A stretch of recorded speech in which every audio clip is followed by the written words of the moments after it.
ಎಲ್ರಿಗೂ ನಮಸ್ಕಾರ. Welcome back to my channel. ಹೇಗಿದ್ದೀರಾ ಎಲ್ಲರೂ? ನಾನು ಅಮೃತ ಮಂಡ್ಯದಿಂದ ವ್ಲಾಗ್ಸ್ನ ಶೇರ್ ಮಾಡ್ತೀನಿ.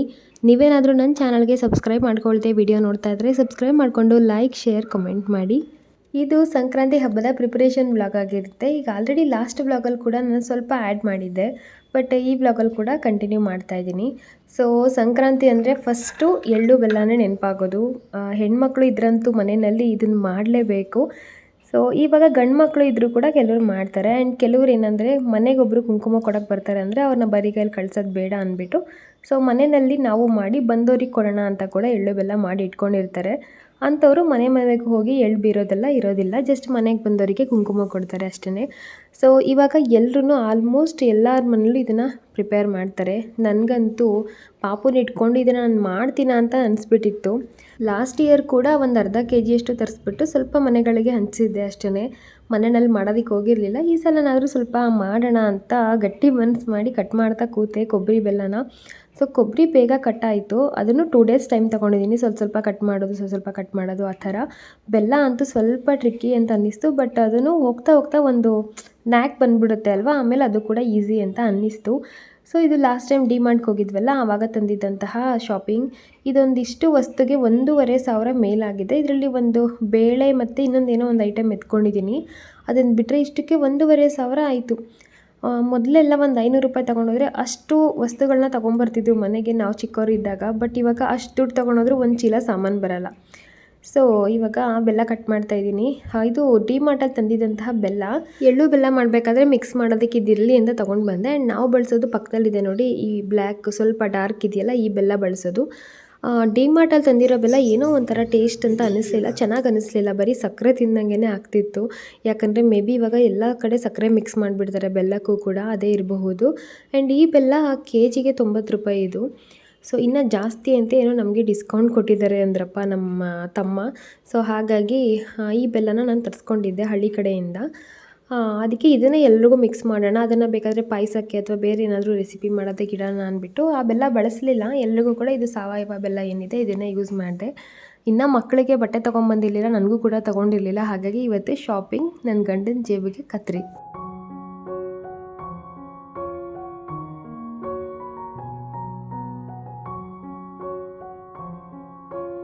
ಲಿರಿಶಂಗೆ ಅಲ್ಲಿ ಹ್ಯಾಂಗ್ ಮಾಡಿದಂತಹ 2 ಫ್ರಾಕ್ ಇಷ್ಟ ಆಗಿಬಿಟ್ಟಿತ್ತು. ಏನಕ್ಕೆ ಅಂದರೆ ಉದ್ದಕ್ಕಿದೆ, ನೆಲ ಗುಡಿಸೋ ಥರ ಇದೆ, ಆ ಥರ ಬೇಕು ನನಗೆ ಅಂತ. ಬಟ್ ಅದು ಬೇಡ ಅಂತ ಈ ಡ್ರೆಸ್ ತೊಗೊಂಡು ಬಂದ್ವಿ. ಲೂಸಾ ಒಂಚೂರು ಹೊಲಿಗೆ ಹಾಕಬೇಕು. Wow wow wow wow wow wow. ಹಿಂದಕ್ಕೆ ಹೋಗು.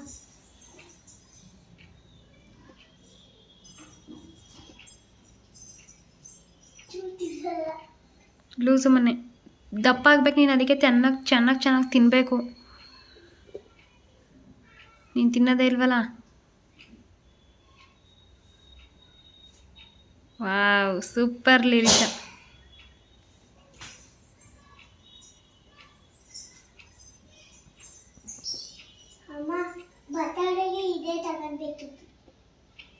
ತಮ್ಮನ ಬರ್ಡೇಗೆ ಚೆನ್ನಾಗೈತೆ ಇದು.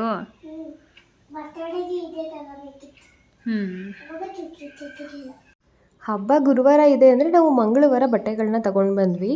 ಸೊ ವೇದಾಂತಂತೂ ಸಿಕ್ಕಾಬಟ್ಟೆ ಹಠ ಮಾಡ್ತಿದ್ದ ಇವತ್ತು. ಅದಕ್ಕೆ ಅವನ್ನ ಕರ್ಕೊಂಬಂದು ಸ್ಲ್ಯಾಬ್ ಮೇಲೆ ಕೂರಿಸಿದ್ದೀನಿ. ಅಲ್ಲಿ ಬಂದು ಎಲ್ಲ ವಸ್ತುಗಳನ್ನೂ ಇಟ್ಕೊಂಡು ಆಟ ಆಡ್ತಾ ಇದ್ದಾನೆ. ಈ ಥರ ದಿನ ಹೊಸ ವಸ್ತುಗಳು ಬೇಕು ಅಂದರೆ ಎಲ್ಲಿಂದ ತಂದುಕೊಡೋದು ಇವರಿಗೆ. ಸೊ ಅವನಿಗೆ ಗ್ಯಾಸು ಅಥವಾ ಸುತ್ತಮುತ್ತ ಏನು ನೋಡ್ತಾ ಇದ್ದ ಅದನ್ನು ನೋಡ್ಕೊಂಡು ಕೂತಿದ್ದ. ಗ್ಯಾಸ್ ಎಲ್ಲ ಬಿಸಿ ಏನಿರಲಿಲ್ಲ, ಹಾಗಾಗಿ ಸುಮ್ಮನೆ ಒಂದು 5 ನಿಮಿಷ ಕೂರಿಸಿ ಆಟ ಆಡಿಸಿದೆ. ಆ್ಯಂಡ್ ಅದನ್ನು ಬಿಟ್ಟರೆ ಸುಮ್ಮನೆ ಓಡಾಡ್ತಾನೇ ಇರ್ತಾನೆ, ಆ ಕಡೆ ಈ ಕಡೆ ಓಡಾಡ್ತಾನೆ ಇರ್ತಾನೆ. ಸೊ ಅವನಿಗೆ ರಾಗಿ ಇದು ತಿನ್ನಕಲ್ಲ. ಹಲೋ ಗೈಸ್, ಹೇಗಿದ್ರು ನಮಸ್ಕಾರ. So hello everyone, my name is Lirisha.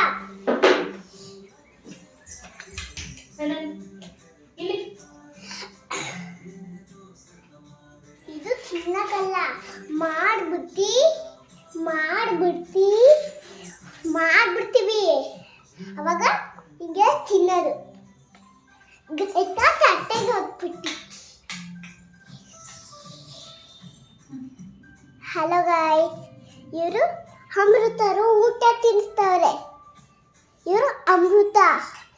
ಈಗ ನಮ್ಮ ಗಂಡ ಬರ್ತಾರೆ. ಯಾರ ಗಂಡ? ನಮ್ಮ ಗಂಡ. Hello, hi. ನೋಡಿ ಏನು ತಂದಿದ್ದೀವಿ. ಒಂಚೂರು ಈ ಕಡೆ ಮಾಡು, ತಮ್ಮ ಕಾಣಿಸಲ್ಲ. ಈಗ ಇಬ್ರು ಕಾಣಿಸ್ತಿದ್ದೀರಾ.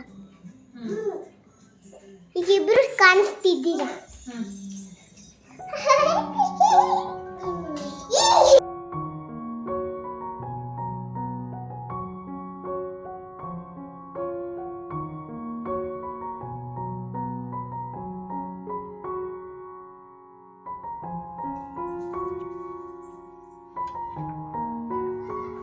ಇನ್ನು ಹಬ್ಬ ಅಂದರೆ ಮನೆ ಕ್ಲೀನಿಂಗ್ ಅಂತೂ ಇದ್ದೇ ಇರುತ್ತೆ. ಮನೆಯೆಲ್ಲ ಸ್ವಲ್ಪ ಕ್ಲೀನ್ ಮಾಡ್ಕೊಂಡಿದ್ದೆ, ಬಟ್ ಮಕ್ಕಳಿರೋದ್ರಿಂದ ಮತ್ತೆ ಅದೇ ಅವಸ್ಥೆ ಆಗ್ತಾ ಇರುತ್ತೆ. ಹಾಗೆಯೇ ಬಟ್ಟೆಗಳೆಲ್ಲ ವಾಶ್ಗೆ ಹಾಕಿದ್ದೆ. ಸೊ ಇದೆಲ್ಲ ಸ್ವಲ್ಪ ಒಂದೊಂದು ಸಲ ಯೂಸ್ ಮಾಡಿದ್ದು, ಅಂದರೆ ಸಿಟಿಗೆ ಹೋಗೋದಕ್ಕೆ ಅಥವಾ ಮನೆಯಲ್ಲಿ ವೀಡಿಯೋ ಏನಾದರೂ ಮಾಡೋದಕ್ಕೆ ಆ ಥರ ಯೂಸ್ ಮಾಡಿದ್ದಿತ್ತು. ಅದನ್ನೆಲ್ಲ ರಿನ್ಸ್ಗೆ ಅಂತ ಹಾಕ್ಬಿಟ್ಟಿದ್ದೆ ಸ್ಪೀಡ್ ವಾಶ್ಗೆ. ಸೊ ನಾನು ಆ ಕಡೆ ಕೆಲಸ ಮಾಡ್ತಾಯಿದ್ರೆ ಲಿರೀಶ್ ಅವರು ಇಲ್ಲಿ ಕಾಟ್ ಎಲ್ಲ ಒರೆಸ್ತಾ ಇಲ್ಲು, ಒಂದು ಬಟ್ಟೆ ಕೊಡು ಅಂತ ಈಸ್ಕೊಂಡು ಎಲ್ಲ ಒರೆಸ್ತಾ ಇಲ್ಲು. ನಾನು ಧೂಳೆಲ್ಲ ಗುಡಿಸ್ಕೊಂಡಿದ್ದೆ, ಒಂದು ಕ್ಲಾತ್ ಇದೆ ಧೂಳೆಲ್ಲ ತೆಗಿಯೋದಕ್ಕೆ. ಸೊ ಇವಳು ಮೇಲ್ಗಡೆ ಒಂದು ತೇವದ ಬಟ್ಟೆನಲ್ಲಿ ಒರೆಸ್ತಾ ಇಲ್ಲು. ವೇದಾಂತ್ ಕೂತ್ಕೊಂಡು ಟಿ ವಿ ನೋಡ್ತಾ ಇರ್ತಾನೆ. ಅವನಿಗೆ ರೈಮ್ಸ್ಗಳು ಇಷ್ಟ, ಕೆಲವೊಂದು ಸಾಂಗ್ಸ್ ಇಷ್ಟ, ಅದನ್ನು ನೋಡ್ತಾ ಇದ್ದ.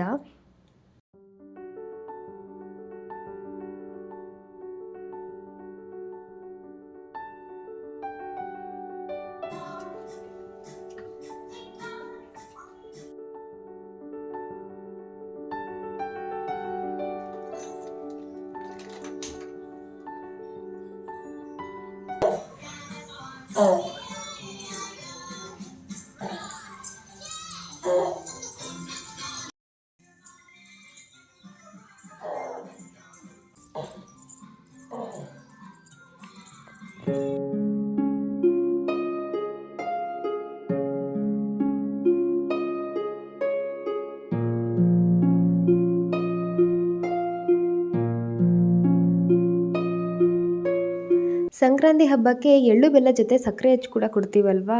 ನಾನು ತುಂಬ ವರ್ಷದಿಂದ ಮನೆಯಲ್ಲೇ ಮಾಡಬೇಕು ಅಂತ ಅಂದ್ಕೊಳ್ತಾ ಇದ್ದೆ, ಬಟ್ ಆ ಟೈಮ್ ಬಂದಾಗಲೇ ಅದು ನೆನಪಾಗ್ತಿತ್ತು. ಅದನ್ನ ಒಂದು ಸಲ ಟ್ರೈ ಮಾಡಿ ಮನೆಯಲ್ಲಿ ನೋಡೋದಕ್ಕೂ ಸಾಧ್ಯ ಆಗ್ತಿರಲಿಲ್ಲ, ಅಥವಾ ಮೌಲ್ಡ್ ಎಲ್ಲ ತೊಗೊಂಡಿರ್ತಿರ್ಲಿಲ್ಲ. ಹಿಂಗಾಗ್ಬಿಟ್ಟು ನಾನು ನೆಕ್ಸ್ಟ್ ಇಯರ್ ಮಾಡೋಣ ಅಂತ ನಿಜವಾಗ್ಲೂ ಒಂದು 3 ಇಯರ್ಸಿಂದ ಹಾಗೆ ಅಂದ್ಕೊಳ್ತಾನೆ ಇದ್ದೆ. ಲಾಸ್ಟ್ ಇಯರು ಬಾಣಂತಿ ಇದ್ದೆ, ಸೊ ಪಾಪು ಇನ್ನೂ ಚಿಕ್ಕವನು, ಅವಾಗೆಲ್ಲ ಇದನ್ನೆಲ್ಲ ನಾನು ಮಾಡಿರಲಿಲ್ಲ. ಬಟ್ ಈ ಸಲ ಮಾಡೇ ಬಿಡಬೇಕು ಅಂತ ಡಿಸೈಡ್ ಮಾಡಿಕೊಂಡು ಮೌಲ್ಡು ಕೂಡ ತಗೊಂಡು ಬಂದು ಬುಧವಾರ ಇದನ್ನ ಮಾಡಿದ್ದು ನಾನು. ಇದು ಮಂಗಳವಾರ ಹಾಗೆಯೇ ಬುಧವಾರ 2 ವ್ಲಾಗ್ ಮಿಕ್ಸ್ ಆಗಿದೆ. ಸೊ ಅವತ್ತು ನಾನು ಸಕ್ಕರೆ ಹಚ್ಗಳನ್ನ ಮಾಡ್ಕೊಳ್ತಾ ಇದ್ದೀನಿ. ಎಷ್ಟು ಚೆನ್ನಾಗಿತ್ತು ಅಂದರೆ ಅಷ್ಟೇ ಸೂಪರಾಗಿ ಬಂದಿತ್ತು. ಸೇಮ್ ಅಂಗಡಿನಲ್ಲಿ ಹೇಗಿರುತ್ತೆ ನೋಡೋದಕ್ಕೆ ಅದೇ ಕನ್ಸಿಸ್ಟೆನ್ಸಿ, ಅಷ್ಟೇ ಗಟ್ಟಿಗೆ ಚೆನ್ನಾಗಿತ್ತು. ಸೊ ನನ್ನ ತುಂಬ ಜನ ಕೇಳಿದ್ರು, ನಾನು ಸ್ಟೇಟಸ್ಗೆ ಹಾಕೊಂಡ್ಬಿಟ್ಟಿದ್ದೆ ಹೋಮ್ ಮೇಡ್ ಸಕ್ಕರೆ ಹಚ್ಚು ಅಂದ್ಬಿಟ್ಟು. ಸೊ ತುಂಬ ಜನ ಹೇಗೆ ಮಾಡೋದು ಅಂತೆಲ್ಲ ಡೈರೆಕ್ಟಾಗಿ ಕೇಳಿದ್ರು. ಕೆಲವರು ಅದೇ ಬೆಲ್ಲ ಕೊಡೋದಕ್ಕೆ ಹೋಗಿದ್ದಾಗ ಕಾಲ್ ಮಾಡಿ ಕೇಳಿದ್ರು, ಜೊತೆಗೆ ಕಮೆಂಟ್ಸಲ್ಲೂ ಅಂದರೆ ಮೆಸೇಜ್ ಮಾಡಿನೂ ಕೂಡ ಕೇಳಿದ್ರು. ಸೊ ನಾನು ಮೊದಲೇ ಅಂದ್ಕೊಂಡೆ ಟ್ರೈ ಮಾಡಬೇಕಿತ್ತು, ಆಮೇಲೆ ಶೇರ್ ಮಾಡಬೇಕಿತ್ತು ನಿಮಗೂ ಕೂಡ ಅಂತ ಅನ್ನಿಸ್ತು.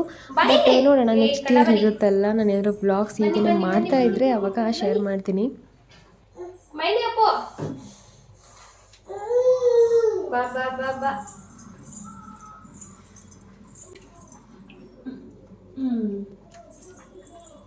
ಓ.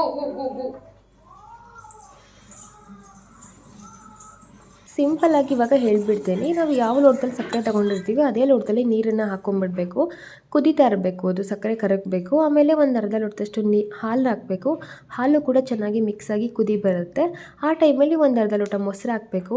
ಅದು ಒಡ್ಕೊಳ್ಳುತ್ತೆ ಹಾಲು. ಚೆನ್ನಾಗಿ 1 ನಿಮಿಷ ಕುದಿಸ್ಬಿಟ್ಟು ಜಾಲರಿಲಿ ಸೋಸ್ಕೊಂಬಿಡ್ಬೇಕು. ಮತ್ತು ಪಾಕ ಬರುತ್ತಲ್ಲ, ಸೊ ತಿಳಿ ನೀರು, ಅದನ್ನು ಒಂದು 3/4 ಭಾಗ ಕುದಿಯೋದಕ್ಕಿಟ್ಟು 1/4 ಭಾಗ ಹಾಗೆ ಸೈಡಲ್ಲಿ ಎತ್ತಿಟ್ಕೊಂಬಿಡ್ಬೇಕು. ಈ ಕುದೀತಾ ಇರುತ್ತಲ್ಲ, ಚೆನ್ನಾಗಿ ಕೈ ಆಡಿಸ್ತಾ ಇರಬೇಕು. ಸ್ವಲ್ಪ ಗಟ್ಟಿ ಆಗ್ತಾ ಬರುತ್ತೆ ಸ್ವಲ್ಪ.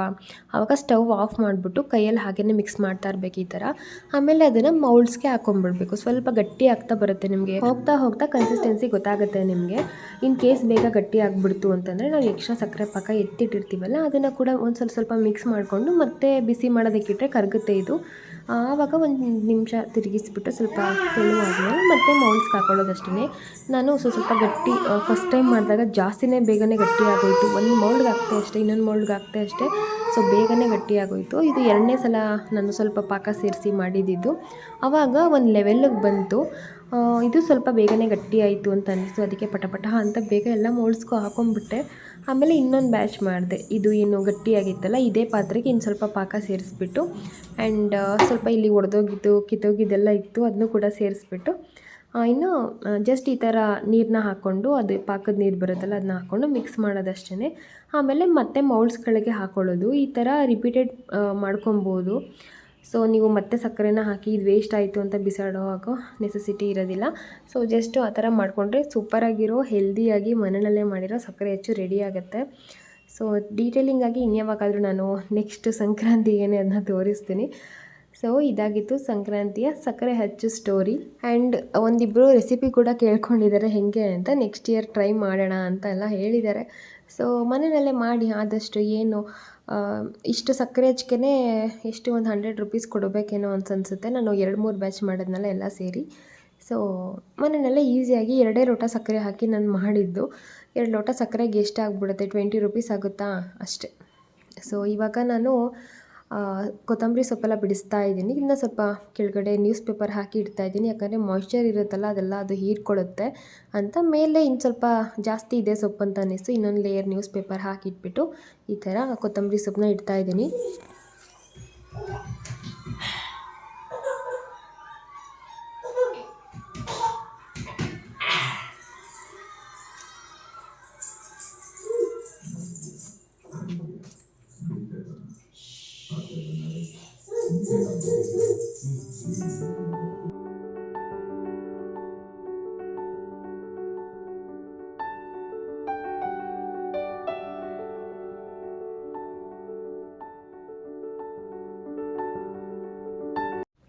ಇನ್ನು ರಾತ್ರಿ 12 ಗಂಟೆ ಆಗ್ತಾಯಿದೆ. ಮನೆಯೆಲ್ಲ ಕ್ಲೀನ್ ಆಯಿತು ಆ್ಯಂಡ್ ಬಾಗಿಲನ್ನೆಲ್ಲ ತೊಳೆದ್ಬಿಟ್ಟು ರಾತ್ರಿನೇ ಕ್ಲೀನ್ ಮಾಡಿಬಿಟ್ಟೆ. ಹಬ್ಬ ನಾಳೆನೇ ಇದೆ ಅಲ್ವಾ, ಸೊ ಬೆಳಿಗ್ಗೆ ಎದ್ದು ಎಲ್ಲನೂ ಮಾಡೋದಕ್ಕಾಗಲ್ಲ ಅಂತ. ಹಾಗೆಯೇ ಇವತ್ತು ಬುಧವಾರ ಹೆಡ್ ಬಾತ್ ಮಾಡಿ ನಾನು ದೇವ್ರ ಫೋಟೋ ಎಲ್ಲ ಒರೆಸಿ ದೀಪಗಳೆಲ್ಲ ತೊಳೆದಿಟ್ಬಿಟ್ಟಿದ್ದೆ. ಯಾಕಂದರೆ ನೆಕ್ಸ್ಟ್ ಡೇ ಎಲ್ಲನೂ ನನ್ನ ಕೈಯಲ್ಲಿ ಒಬ್ಬಳ ಕೈಲೇ ಮಾಡೋದಕ್ಕೆ ಸಾಧ್ಯವೇ ಇಲ್ಲ. ಸೊ ತುಂಬ ಟಯರ್ಡ್ ಆಗಿಬಿಡುತ್ತೆ ಆ ಟೈಮಲ್ಲಿ, ಕೋಪ ಬಂದುಬಿಡುತ್ತೆ ಜಾಸ್ತಿ ನನಗೆ. ಮೊಸರಿಗೆ ಹೆಪ್ಪಾಕಿದ್ದೆ, ಜೊತೆಗೆ ಇಲ್ಲಿ ಕಡಲೆ ಬೀಜ ಮತ್ತು ಗೆಣಸೆಲ್ಲ ತೊಗೊಂಬಂದಿದ್ರು. ಆ್ಯಕ್ಚುಲಿ ಕಡಲೆ ಬೀಜ ಇವಾಗಲೇ ಹುರಿದಿಟ್ಬಿಡೋಣ ಏನು ಎಳ್ಳು ಬೆಲ್ಲಕ್ಕೆ ಅಂದ್ಕೊಂಡೆ, ಬಟ್ ಆಗಲಿಲ್ಲ ಆವಾಗ. ಸೊ ಕೆಲಸನೇ ಜಾಸ್ತಿ ಆಗೋಯಿತು. ಎಲ್ಲ ನೀಟಾಗಿ ಕ್ಲೀನ್ ಮಾಡಿದೆ. ಒಂಥರ ರಿಲ್ಯಾಕ್ಸ್ ಆಯಿತು. ಬೆಳಿಗ್ಗೆ ಆರಾಮಾಗಿ ಎದ್ದೇಳ್ಬೋದು, ದೀಪ ತೊಳೆಯೋ ಟೆನ್ಷನ್ ಇರೋಲ್ಲ ಅಂತೆಲ್ಲ. ಆ್ಯಂಡ್ ನೆಕ್ಸ್ಟ್ ಡೇ ಒಂದು ಸಲ ಹುಣ್ಸೆಹಣ್ಣು ಹಾಕಿ ತೊಳ್ಕೊಳ್ತೀನಿ ಹಬ್ಬದ ದಿನ. ಬಟ್ ಇವತ್ತಿಗೆ ಸ್ವಲ್ಪ ರಿಲೀಫ್ ಆಯಿತು. ಒಂಚೂರು ನನಗೆ ಕಾಫಿ ಮಾಡಬೇಕಂತ ಅನ್ನಿಸ್ತು. ಯಾಕಂದರೆ ಇವತ್ತು ಈವ್ನಿಂಗಿಂದ ಕಾಫಿ ಕುಡಿದೇ ಇರಲಿಲ್ಲ. ಹಾಗಾಗಿ ಸ್ವಲ್ಪ ಕಾಫಿ ಮಾಡಿಕೊಂಡೆ. ನಾನು 12 ಗಂಟೆಗೆಲ್ಲ ಕಾಫಿ ಮಾಡ್ಕೊಂಡು ಕುಡಿತೀನಿ. ನೀವು ಯಾರಾದರೂ ನನ್ನ ಥರ ಇದ್ದೀರಾ ಕಮೆಂಟ್ ಮಾಡಿ.